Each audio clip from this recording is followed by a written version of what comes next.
After another 7th game, 1-goal loss, this time in overtime, the Toronto Maple Leafs said everything was on the table. They're closer. They were closer than ever. Lessons were learned. And what I would say to you is everything was not on the table. But some things did change. That's not true. The Leafs were very literal. What- Everything was on the table, and everything always includes nothing. Right. True. Good point. Now, it's gonna unfair die. to say that nothing happened. There was a lot of change this offseason, but let's have a look at, I already told you Game 7, right? Yep. The Leafs finished 3rd in the division last year, I think for the 2nd or 3rd year in a row. When someone comes off the bench, are you supposed to get that, man? You know, like when somebody's coming, they're speeding towards the someone board. else's fault, It's someone yes. else's job, right? Let's not. Should the goalie come out and play the puck, maybe? I would like to I don't know. Here's what I want to say. When you watch that new Amazon docuseries, now that we can say this now. Yeah. You're going to see a lot of Pasternak and Nylander playing with each other. Playing, they're friends, but they play against each other. And every goal that Boston scores in that series made reporters in the audience that we were sitting in groan, physically uncomfortable. Dude, that no player in that entire documentary comes off looking worse than Ilya Samsonov, and I don't think he's referred to once. No, it's just bad goal. He's just the bad goal. Very not good goalie in net for the Leafs at the time. But the Leafs are great in the regular season, and that's what we're talking about here. Yeah, we're talking about a team that finished 3rd. We're talking about a team with 102 points. We're talking about a team with a brand new head coach. You see, there were some changes. You see, they're not. We're talking about bad. a team. Yeah. Hang on, Okay. I'm coming to you. Okay. You're talking about a team with the best right-handed shot defenseman they have had since Dmitry Yushkevich. Zero hyperbole. Zero hyperbole. It's been 25 years. Yes. The Toronto Maple Leafs also have a goalie who's 6'7" every time he steps on the ice, and he just won a cup. I don't know. Those sound like great words. Those sound like words that could translate to great results. Well, and we're kind of getting down to it. So the day we're recording this, and this is relevant. I don't usually like to do this, but it's September 30th. So much can happen in between us recording this and this going live. But we're pretending that everybody's healthy. We're pretending everybody's healthy. Yeah, but you can't even do that with the Leafs because we don't know how they're going to fill out the bottom of the lineup. Doesn't matter. If Pretending. everybody's healthy and we're focusing on that, then both Steven Lorentz and Max Pacioretty don't get signed to contracts and don't make the team. Well, Connor Dewar is out, so one of them That is going to too. be in. Yeah. And Calle Yarncrook hasn't skated for a week, so they'll be on the team. Anyway, long story short, let's start in goal. I wanted to start with this because Anthony Stolarz joined the Florida Panthers and was a great backup last year. He was the NHL's leader in, I believe, save percentage for goalies that played over 25 games. Yep. The tandem is better than it was last year. It's clearly better. I don't think there's an argument against it. If you talk about, how many games is Wylde going to play and Stolarz? Every goalie has their first 40-plus game season at some point. And if they don't, they'll fill it out. You know who stopped the bleeding last season? Martin Jones, just like we all predicted. You're going into the season, Wylde, Stolarz, there's no reason at current time not to believe in that tandem. None. If it turns out shitty, I'm fascinated as to why. Samsonov should not have been bad. He straight up should not have been bad. He was coming off a very more than adequate regular season and a pretty good playoff where he was a significant part of them beating Tampa. What about the times when he was bad with the Capitals? Well, the thing about those is they didn't happen with the Leafs. That was in the before time, in the long ago. In the long ago. I'm just saying there's some evidence that he wasn't always a good goaltender. Yeah, no, that's totally. fair, Yeah. fair. But if you're asking me what I think of this tandem, Wylde, good. Stolarz, good. Tandem, good. Hooray. Can they stay healthy is going to be the question. Stolarz has had some major industry injuries in the past, although he's been relatively healthy for a few years.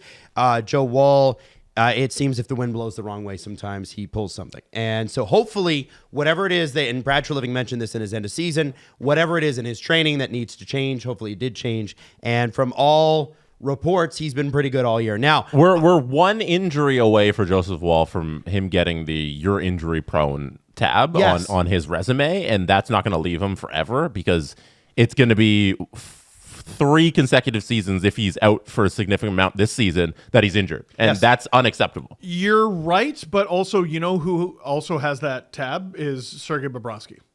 And he used to. Used to. He definitely used to, and now he's had a few decent, healthy seasons, and he's a cup champ. All right, so get over it, Joseph Wall. Yeah. Get over your injury. Walk it off. Stop. Yeah. Walk it off. Rub some dirt on it. Let's talk about the defense core. As it currently stands, this is what we think the defense is going to look like opening night. Morgan Rielly, Chris Tanev. Mm-hmm. Let's just stop there. Okay. That's the best defense partner Morgan Rielly's ever had. By a country mile. What does that, forget Chris Tanev for a second, what he brings. What does that do for Morgan Rielly's game? This is a defenseman, by the way, who's once scored 72 points. Yes, I think we forget how gifted offensively Morgan Rielly can be. And don't forget his incredible series against Tampa as well. He was amazing. Really, really good. When was the last time he had a dependable defense partner even? It just seems like musical chairs. And this year, if they actually commit to keeping Tanev with him, like I think there's a huge opportunity for Brad Treliving and for Craig Berube to do something with their star defenseman that no one in the Leafs organization has ever done with him before, is they get him a good partner and keep him with that good partner. None of this, oh yeah, we can have him on different pairs, but you throw those two out there for 22, 23, 24 minutes a night, and that is your rock. They go into Tanev's corner. It's going to be a bad time. Puck hopefully squirts to Morgan Rielly. He moves it up the ice to a myriad of killers who they have up front, and we all have a Merry Christmas. Let's talk about defense pairing two, Oliver Ekman-Larsson, and we think Jake McCabe. Less sold on that, but you add a player who can move the puck. Simone Benoit, it was cool seeing him with Jake McCabe for a while. Do not love Jake McCabe with the puck. And those two long-term probably needed to be separated. So we'll see how this goes. I'm not totally sold on OEL, but like you said, he's just coming off a cup. Jesse, what do you think? I think the Leafs defense is going to be good this year.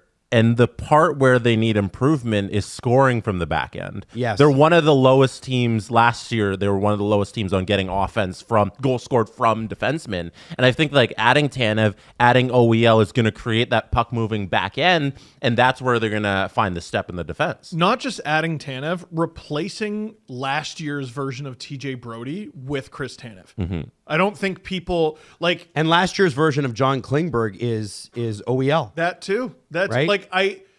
Yes, the team for the most part is extraordinarily similar to last year's. I don't think people are properly appreciating how crazy of an upgrade Chris Tanev is on anything they had back there last year. I agree. Now, here's the other problem, gentlemen. The final pairing currently is Simon Benoit, hard-hitting north-south player. Yep. Timothy Liljegren, in theory, an offensive defenseman. Yep.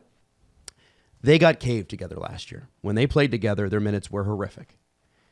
These two players, I think Liljegren more than Benoit, have a lot to prove together. Different coach. They better figure it out. Now, Timothy Liljegren is a guy that I think everybody agrees, he got $3 million because it's right shot, not $3 million because he's $3 million. Yep. What do you need to see from Timothy Liljegren? You were famous about this last year. This take did not go over well with people, but I think it aged actually quite well. Yep. Timothy Liljegren, you said, needs to be not waiver guy. He's at an age where if you're not an NHL regular, you're in danger of being waiver cannon fodder. And here we are. He's making $3 million arbitrarily. The Leafs don't want him to be someone else's Gustav Forsling, right? They don't want him to be the guy they give up. The potential is still there, but as it's 2024, coming up on 2025, I'm getting a little sick about saying that about a player that the Leafs drafted in 2017. He needs to be more. He's flatly horrible and useless in front of his own net. Useless in front of his own net. The things he does well, he does really well. And there are every now and then flashes where you go, damn, this guy can play on at least the second pair. You just don't see it nearly often enough.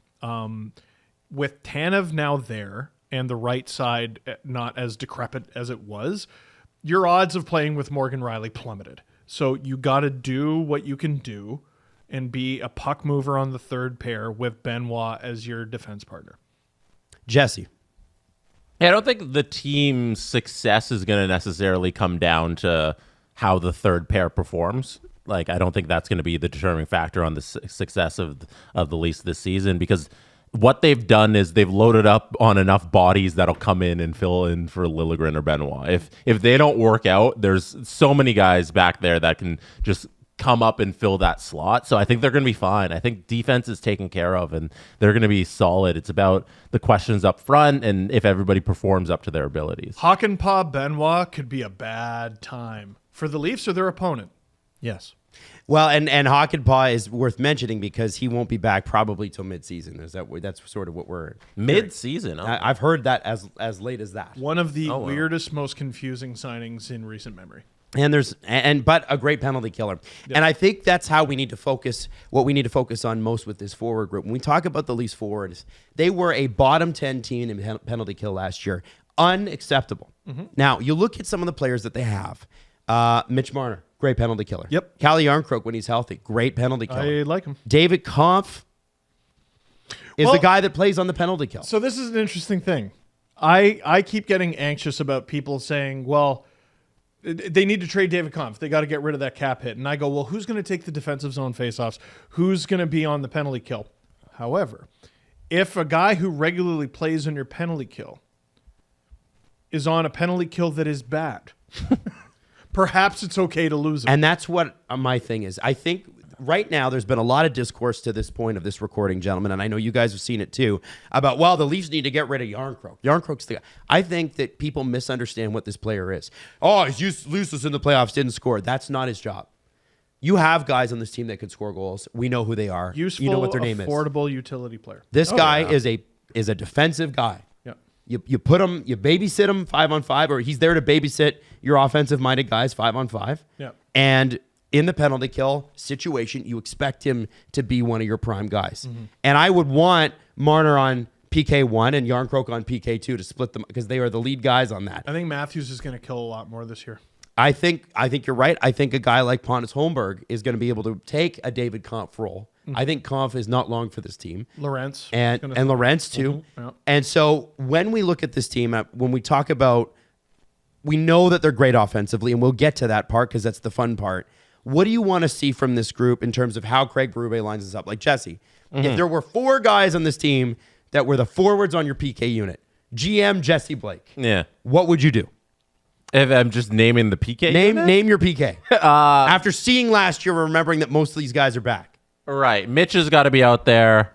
That's like the free square, right? And what can I? Austin and Willie do have to be out there.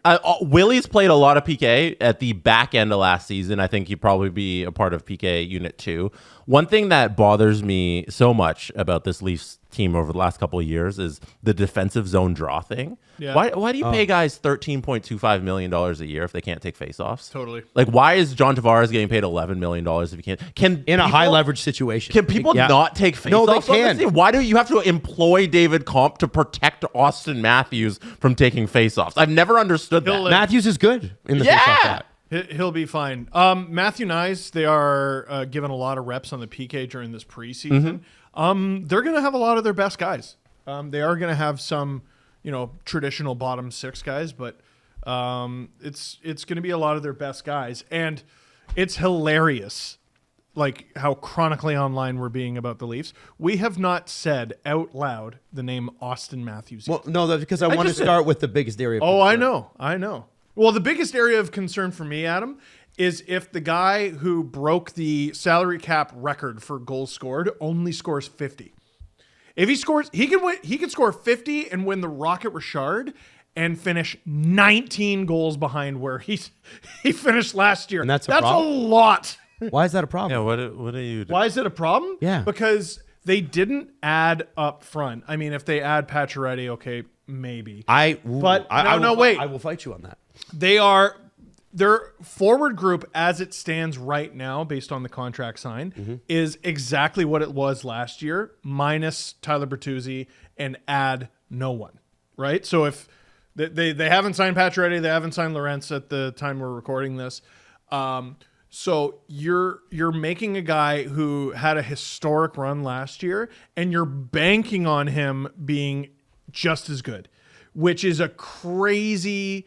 Not amount of pressure. I think Matthews is up for the pressure. It's just a crazy thing to depend on. No, I don't think that's what they're banking on at all. I think the goals will come from other places in the lineup. You know, I hope so. Hey, okay, Jesse, let's moneyball this because it's his favorite movie. Yeah, Nyes first. You throw there in there. Nyes' goal total is going to go up. He's 21. He's only getting better. Okay. You're talking about a full season of healthy Bobby McMahon. From what he showed from February, from when he was healthy, there's two places you're getting the goal from. Patches is going to be effective scoring goals. I know you don't believe in him, but I think Pacioretty is going to have some sort of impact on this team. Okay. Willie's going to have the same output, if not better. That's a lot, man. I hope he does. He's getting paid like it. I think you're going to see Mitch Marner in a contract season generate offense up and down this lineup. Maybe the biggest X factor on the entire team. I think on defense, what I mentioned earlier, that's going to be one of the big keys of this team is getting puck moving defensemen from the back on the back end, generating offense. And OEL is going to be a huge part of that. Morgan Riley is obviously going to be a huge part of that. So there's a giant collection of goals that if Austin scores 55 instead of 69, there's going to be goals coming from other places. So let me ask you this. Okay. Let me ask you this, guys. Let's go future Steve, Jesse, and Adam. We're running up on 16 minutes. I know. Oh, my God. But I still want to jump into this. Mitch Marner. Future Steve, Jesse, and A Adam. little quick. Nick Robertson, 20 goals. Is that crazy? Nope. Okay. Bobby McMahon, 15 last year. 20, crazy? Nope. Okay. It was the last one. Matthew Nice, 20 goals. Is that crazy? Nope. Okay. All of those players. Did it. That's enough. I know. That would cover Steve's gap. No, it wouldn't. It'd still be 4 goals short. Yeah, That's how important Austin No, but Matthews is. you went down to 50. Like, go to 55, something a little... Even 50. Oh, well, now they're plus... What, 4 goals short is going to make their season? Yeah. I'm just saying. Let me throw this at you. I'm trying to emphasize how important he is. Let me throw this at you. All of those players, there's a reason I brought those up. All of those players averaged about 13 minutes of ice time last year. I think they're all going to take a step forward. McMahon was 11 and a half. There you go. Yeah. So yes, do we need to wrap this up? I do think that there is a lot to like here, and maybe you could lose Bertuzzi, who, by the way, went scoreless in his first 15 freaking games anyway. I mean, I think that there is a lot more to be happy about. Now, the over-under, according to BetMGM, is 101.5. They had 102 points last year. So BetMGM thinks they're about the same team. Guys, are you over or are you under on the Toronto Maple Leafs? Easy over for me. Listen, there's lots of questions with this team. None of them have to do with the regular season. Over. Okay, and what do you have them in the division? So this is the funny thing. I'm like over, confidently over. Unless the division is made up, they have shown a difficulty actually winning the thing. So number 2. Number 2. Oh. That's really positive. Yeah. Jesse Blake, over under 101.5. I'll take... Oh, 105 is it? 101.5. Oh, 101.5. Oh, thank you. I was like, I would like to change my answer. I'm going to go over and third. Over and third. Ooh.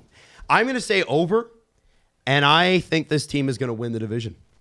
This is a team with finally good goaltending, a head coach that won a cup within the last half decade, a defense group that looks better than it ever has in the Matthews era, and a forward group that finally is starting to look like we got some young players from the organization that are actually taking a step forward. Guys, there's a lot of teams in this division that are very tired. They've played a lot of playoff hockey. I believe... The Leafs are not one of them. Go Leafs, go. First in the division, and I'm not even being facetious. I think they're going to win. I believe you picked them to win last year as well. I think they're going to listen. And the year before. And the year before that. I believe it. I believe it. Let's just upload this as a mini pod.